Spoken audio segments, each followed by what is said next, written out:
자, 여러분 교재에 임대차 한번 보겠습니다. 자, 이 조임대차 또는 총임대차죠. 이 아파트와 같은 주거용 부동산에 적용할 때 아파트물이죠. 그러면은 이 임차인은 총임대료를 임대인에게 줍니다. 그럼 임대인은 뭐를 받아요? 아파트 소유자는 그걸 갖고 세금도 납부하고 보험료도 납부하는 방식입니다. 자, 그런데 요거에 대해서 순임대차는 임차인은 임대인에게 순수한 임대료만을 지불해요.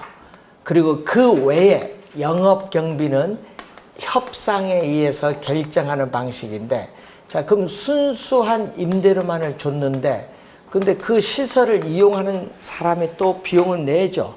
편익시설에 대한 비용도 임차인이 부담을 해야 돼요. 그리고 또 부가금, 시설 이용하는데 내는 부담금이 있어요. 기타 이 특별 부가금도 임차인이 부담을 하고, 또 세금도 임차인이 부담하는 거죠. 이게 1차 순임대차예요. 그럼 2차는 1차에다가 뭐를 대준다? 1차에다가 뭐를? 보험료를 대주면 2차고, 3차는 2차에다가 유지 수선비를 대주면 3차인데, 공업용 부동산인 경우에는 3차 순임대차가 일반적으로 나타나고, 시험 문제 3번은 다 요거 출제했었죠. 우리 비율 임대차 개념을 이해했느냐. 자, 상가, 점포 등의 매장용 부동산에 적용하죠.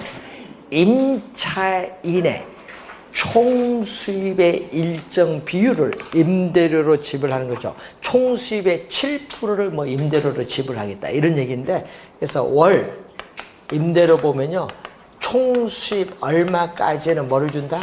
기본 임대료를 주고, 총 수입 얼마 넘어가면은 넘어간 부분에 대해서 뭐를 준다?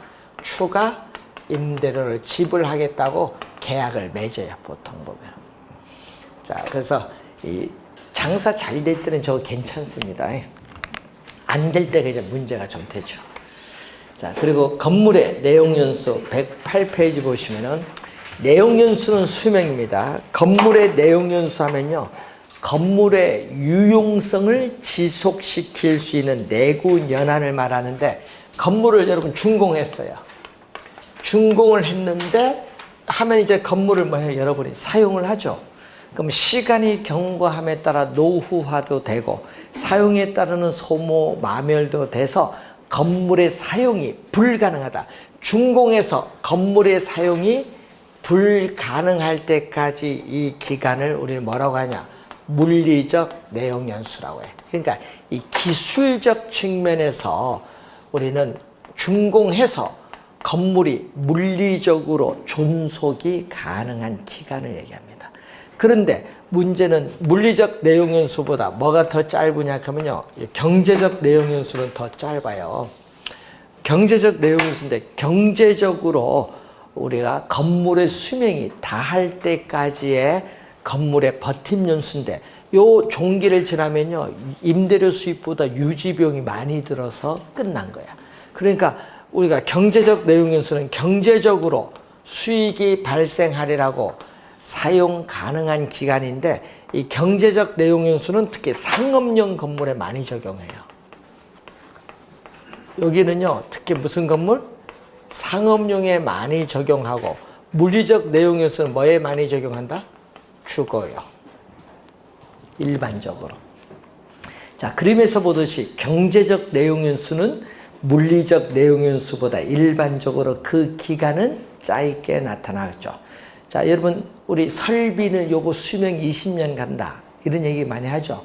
그게 기능적으로 유효한 기간, 기능적 내용연수. 근데 설비가 부족하면은 어떻게 돼요? 설계 불량이나 설비 부족하면은 수명이 짧아져요. 기능적으로 유효한 기간이 기능적 내용연수고, 또 법에 정해진 수명이 있어요. 이것을 행정적 또는 법정 내용연수라고도 해요. 법에 정해진 거. 자, 우선 요 두 개를 우리 평가에서도 중요하니까 요 두 개는 좀 구분을 좀 해 두셔야 되고, 자, 건물은 생애 주기가 있거든요. 그래서 건물을 우리가 준공해서 철거할 때까지의 공통적인 형상과 특징이 나타나는데 이것을 건물의 생애 주기인데 건물 지을 때 땅이 있어요. 이걸 뭐죠? 건축 용지예요. 땅이 있는데 건물을 지렸더니 뭐를 해야 돼? 주변에 유사한 건물의 공급 상태, 임대료, 공실률, 또 건물 지을 때 공법상의 규제 사항 등을 확인을 해요. 그래서 착공하는 것이 좋다 하면 이제 착공해서 완공에 이르는 단계를 뭐라고 하냐면 신축 단계죠. 자, 신축 단계에서는 아직 건물을 사용하지 않았습니다. 그렇기 때문에 건물의 이 물리적 측면에서 나타나는 유용성은 뭐가 돼요? 최고가 돼요. 그리고 신축 단계를 지나서부터는 어떻게 돼요? 건물을 사용하니까 건물의 유용성이나 가격은 점점 감퇴하기 시작하죠. 그래서 건물이 장기적이고 본격적으로 안정되는 단계가 안정단계의 국면이에요. 여기서는 건물이 존속하는 기간 중에서 가장 오랜 긴 기간에 해당합니다.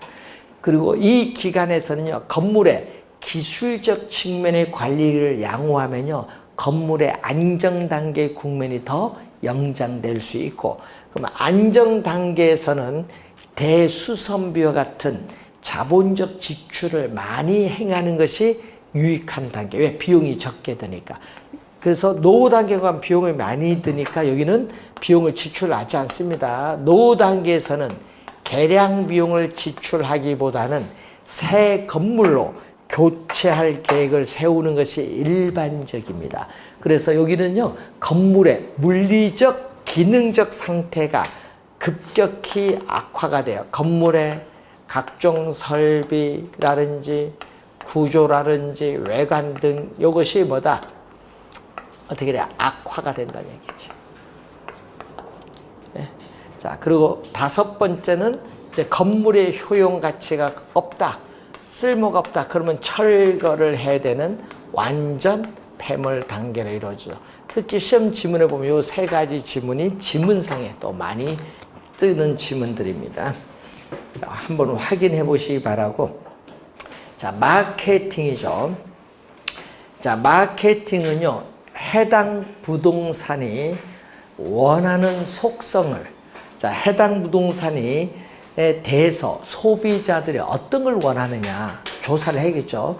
해당 부동산에 대해서 소비자들이 원하는 속성 등을 우리 반영해서 부동산을 개발 공급함으로써 수익을 극대화하는 그 과정을 부동산 마케팅이라고 해요, 일반적으로.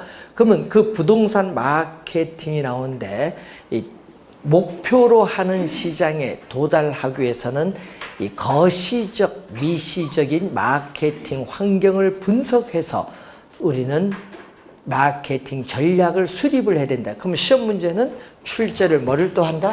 우리는 마케팅 전략을 또 출제를 하죠. 원래 또 중요한 부분입니다. 작년에 안 냈기 때문에 원래 중요합니다. 마케팅 전략.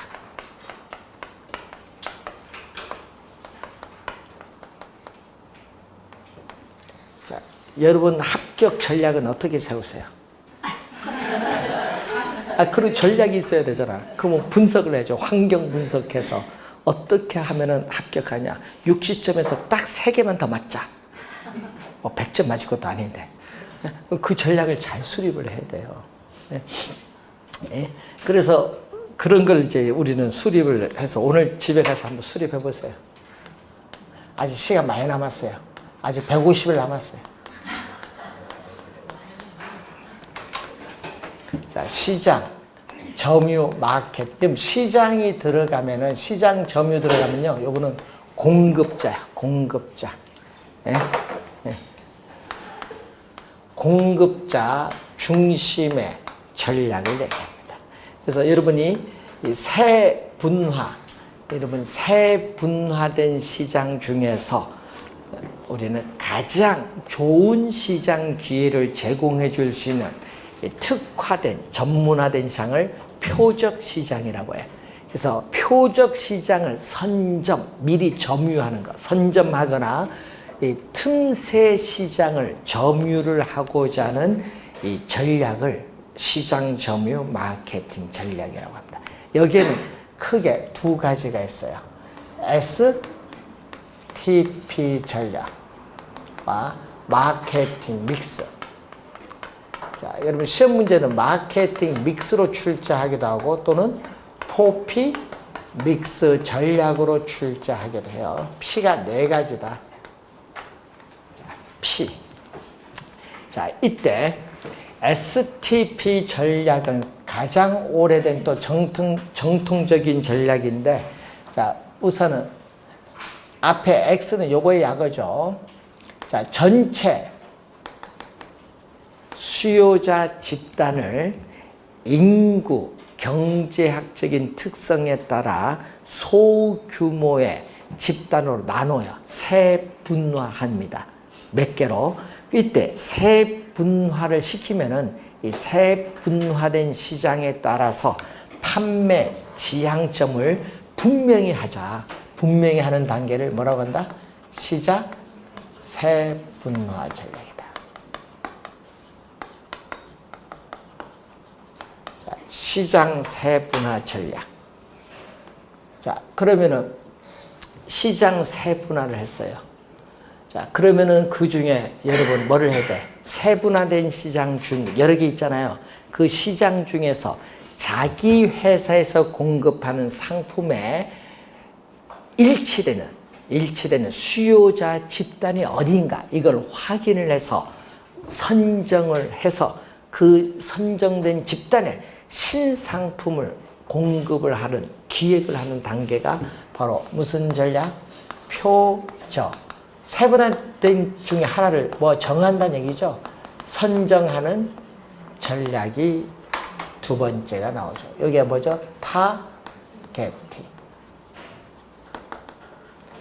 그러면 타겟팅 하면요, 선정했잖아요. 그럼 동일한 표적 시장을 가지고 있는 공급하는 경쟁자들, 회사들이 많아요. 그 경쟁자들 사이에서 자기 회사에서 공급하는 상품의 가격, 품질 등이 경쟁 회사에 비교했을 때 어떤 우위를 가지냐, 제품 컨셉, 개념을 정해서 이것을 고객의 마음속에 어떻게 돼요? 위치를 정하는 전략을 뭐라고 하냐? 포지셔닝이라고 해요. 이 포지셔닝을 차별화 전략. 자, 문제는 여기도 P거든요. P인데 여기 P는 자, 여기 P는 여기 P가 아니라는 거.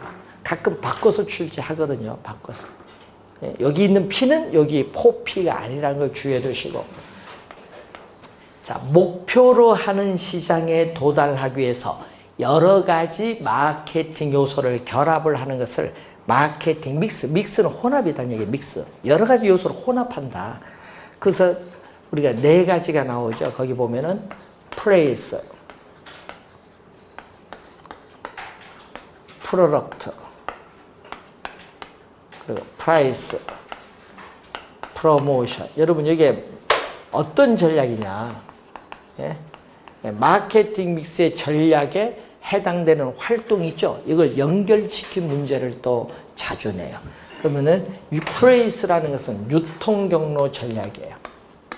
자, 유통경로 전략이라는 것은 부동산 개발 회사가 직접 분양을 하거나 또는 분양 대행사를 통해서 분양, 주택금융기관이나 부동산 중개업소를 활용을 해서 분양하는 방안도 있어요. 여러분 중개업소가 너 분양하면은 아파트 한 채당 200만 원 줄게 이런 식으로 활용을 할 수 있어요.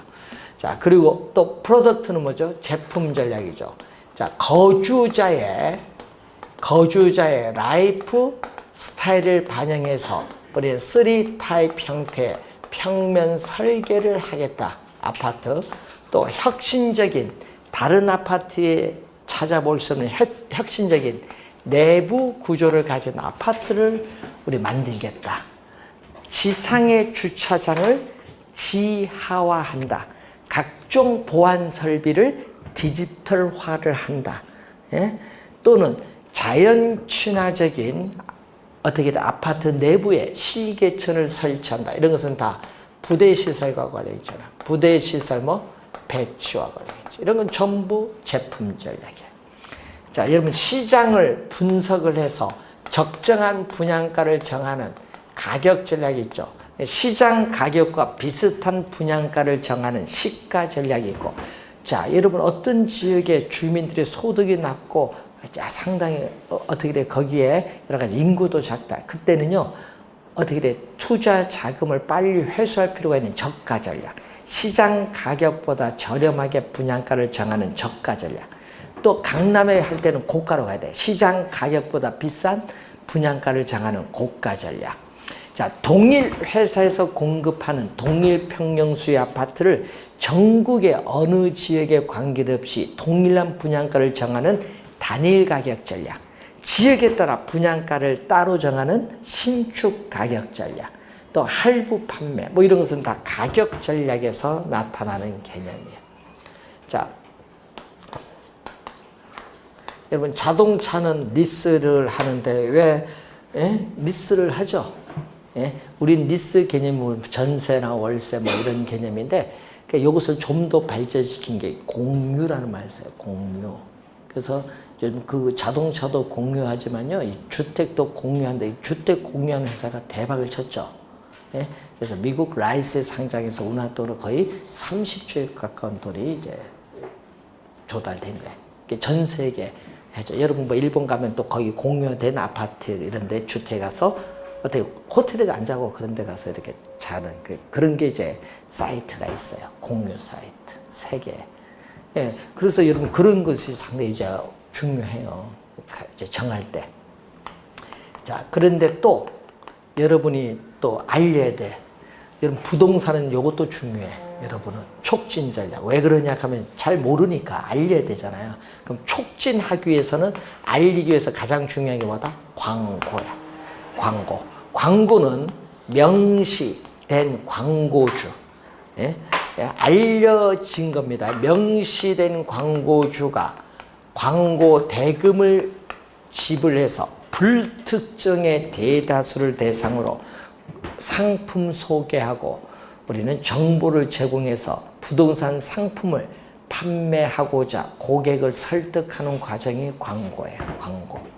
자, 광고도 있지만 뉴스 기사나 요즘 신문 기사를 통해서 우리 거의 무료로 알리는 홍보도 있고 보험 설계사처럼 여러분 만나서 직접 대면을 통해서 쌍방향 커뮤니케이션을 통해서 어떻게 돼요? 판매를 촉진하는 인적 판매가 있어요. 인적 판매. 또 소비자 판매 촉진 수단에서 대표적인 게 뭐냐? 경품을 제공한다든지.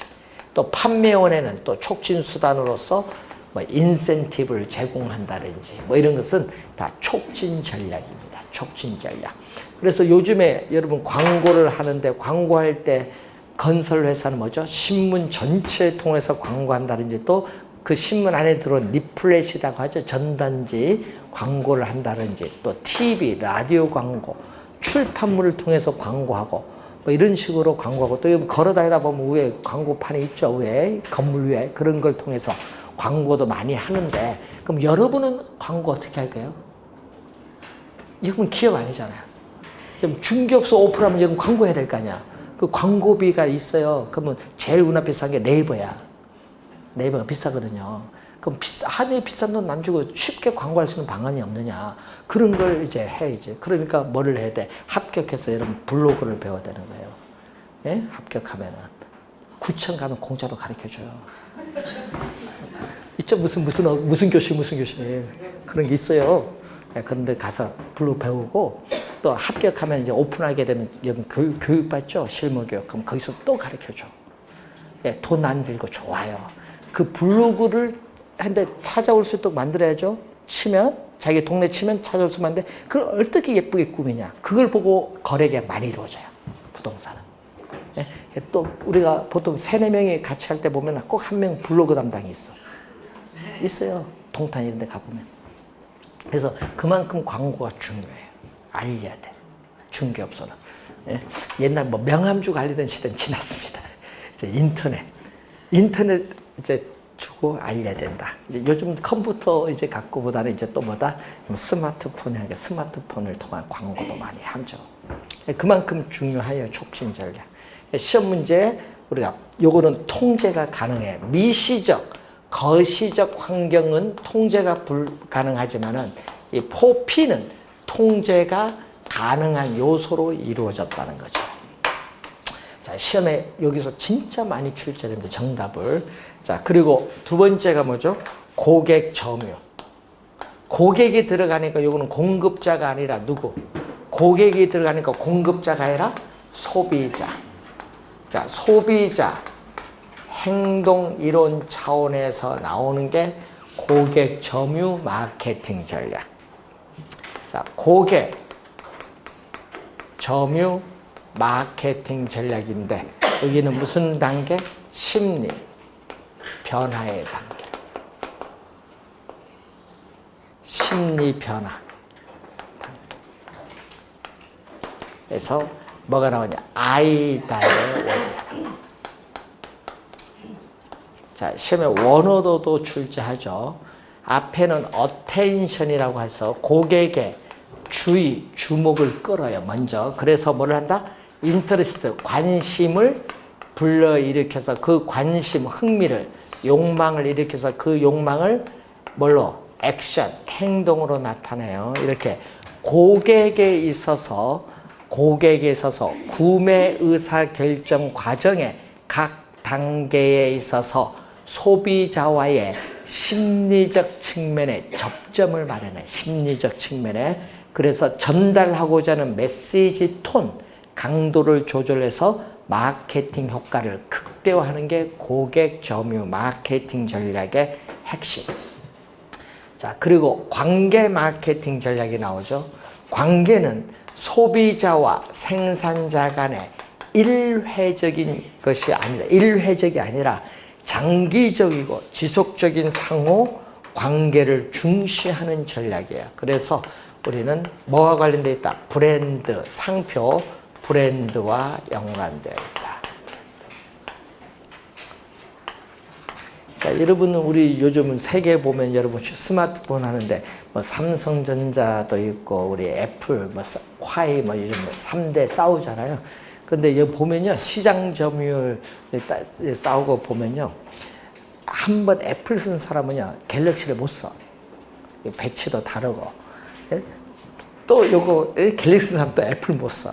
아이폰 못 써. 이게 그게 이 제품 특화도라는 게 다 있어요. 제품 충성도 이런 게 있기 때문에 부동산도 마찬가지. 아파트도요 구조가 다 다르다 보니까 구조에 거기서 계속 살다 보면 다른 구조 가진 아파트랑 불편해. 남자는 관계없어요. 여성분이 불편하지. 그러니까 아파트 의사결정은 누가 하는 거예요? 예? 여성분이 가서 동선 보고 구조, 내부 구조를 보면서 결정을 해.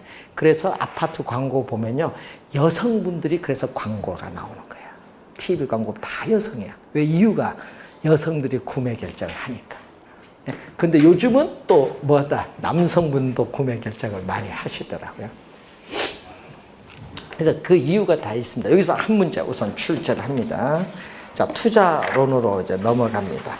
자, 지금까지 배운 이론에서 55%니까 얼마, 55% 출제하고 이제 나머지 나온 투자 금융평가에서 45% 출제를 합니다. 그래서 전략을 잘 구사를 하십시오. 지금까지 배운 여기서 55죠? 예? 투자론부터 몇 점? 45점. 그럼 앞에서 두 개만 틀리자. 그럼 50점. 그럼 뒤에 45점에서 예? 한 몇 개? 6개만 맞아도 65점. 간단하게 생각을 해야 돼. 전략을. 그러니까 여러분 공부할 때 보면 전략이 없고 그냥 공부했을 거예요. 점수 딸 수 있는 게 앞부분이잖아, 지금 여기. 여기까지 배운 데서는 어렵게 안 내요. 나와봐야 한 2문제 정도에서 이제 여러분이 틀릴 수 있어요, 실수로. 그러니까 여기서는 거의 맞도록 노력을 해야 돼. 55점. 뒤에는 평가, 금융, 또 투자잖아요. 여기서는 어떻게 돼요? 기본 6, 7개는 맞아요. 공부 대충 해도. 예? 찍어도 6, 7개 맞겠다. 그래서 공부할 때 여러분이 점수 안 나온 부분을 집중적으로 하면은 그건 잘못된 거예요. 여러분, 그래서 옛날에 지방에 가서 사법고시 학생들 10년 공부한 이유가 뭐냐면 너무 자기가 자신 없는 것은 그거 시험에 안 나오는데 그건 열심히 하고 시험에 잘 나올 건 공부 안 해. 그게 잘못됐지. 시험에 반드시 출제되는 건 틀리지 않아야 돼. 실수를 하면 안 되고 거기는 거의 맞춰주고 모르는 건 실수로 관계없지. 야, 모르는 건데 운 좋게 맞으면 좋은 거고 그런 전략을 잘 구사해야 돼요. 개론이든 민법이든. 1차는 시간이 부족하기 때문에 이 전략 상당히 중요합니다. 그래서 투자 금융 평가에서 이제 강의를 하다 보면은 원래 이런 형태로 시험 나온다 근데 그런 형태인데 이게 계산이냐 한글이냐 보고 요거만 보면 맞출 수 있겠다 하면 공부하고 요거 보면 나는 틀리겠다 하면 과감히 틀리면 돼요. 그것은 나중에 시험 문제 풀잖아. 1번부터 40번 풀면 내가 예를 들어서 17번 계산 문제 나왔다. 그러면 요거 나는 계산 문제 나왔다. 그럼 바로 빨간 거 있잖아요. 사인펜 빨간 거 옆으로 그럼 X표 안 풀겠다. 가다가 또 22번 계산 문제도 안 풀겠다. 딱 해서 이제 나중에 딱 평가 갔다. 38번 딱 37번 36번 평가 계산 문제도 안 풀겠다. 딱 봤더니 한 9개 안 풀었네. 고민할 거 없어. 9개 안 풀어도. 9개 안 풀어도 찍어도 3, 4개 맞아요. 네? 잘못 찍으면 골치 아프지만은 그래서 요거에 너무 신경 쓰시면 안 된다. 그러니까 요게 너무 신경 쓰시면 안 돼요. 왜 그러냐? 요거 신경을 안 쓰면요. 여러분 시간 부족해서 안 돼요. 신경 절대 쓰면 안 돼. 이제 5월달 모의고사 끝났으니까. 자, 그러면 요건 신경 계산 문제는 빼버리고 뭐만 나머지 그러니까 계산 문제 10문제 나온다고 치면은 30문제잖아요. 30문제를 개론 몇 분에 풀어? 30분 푸세요. 30분. 연습 이제 하세요. 이제 6월부터. 그리고 민법이 40문제죠? 40문제 60분에 풀어야 돼요. 10개. 그럼 10분 남아요. 문제는 풀면서 답을 옮기세요.